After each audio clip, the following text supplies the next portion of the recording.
I told you not to do that this morning. Why do you always ignore me? அப்பாவோட medical report வாங்கிட்டு வர நேரமே இல்லையா? வேலை இன்னைக்கோ நாளைக்கோன்னு I இருக்கு. didn't do anything. வீட்ல நிம்மதி சுத்தமா இல்ல.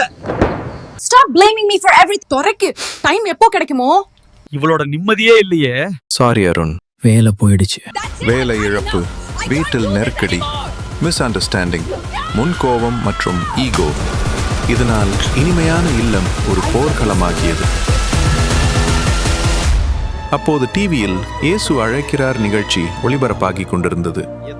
அந்த நிகழ்ச்சியில் பால் அண்ணனும் சகோதரி இவாஞ்சலின் அவர்களும் சேர்ந்து ஒன்றாக கரம் பற்றி கொண்டு ஜெபித்ததை பார்த்த அந்த தம்பதி செய்தியை கூர்ந்து கேட்டதுமில்லாமல் அவர்கள் கைகோர்த்து ஜெபித்ததை பார்த்து தம்பதியினரின் பரிசுத்த இலக்கணத்தை அவர்களின் மூலம் புரிந்து கொண்டனர். உங்கள் கண்ணீர் எல்லாவற்றையும் ஆண்டவர் துடைத்து உங்களுக்கு ஆசீர்வாதத்தை கொடுத்து உங்களையும் அவங்கள பாருங்க, ரெண்டு பேரும் சேர்ந்து ஜபிக்கிறாங்க.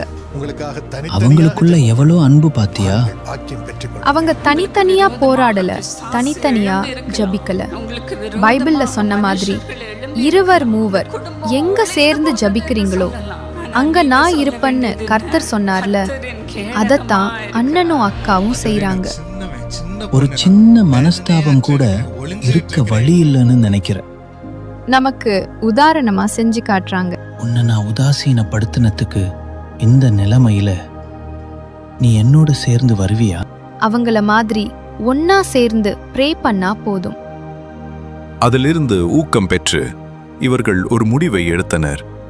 ஒரு முழு மாதம் தினமும் கைகளை சேர்ந்து பிடித்து கொண்டு ஜெபிக்க ஆரம்பித்தனர். காலப்போக்கில் இழந்தவை மீண்டும் கிடைத்தன.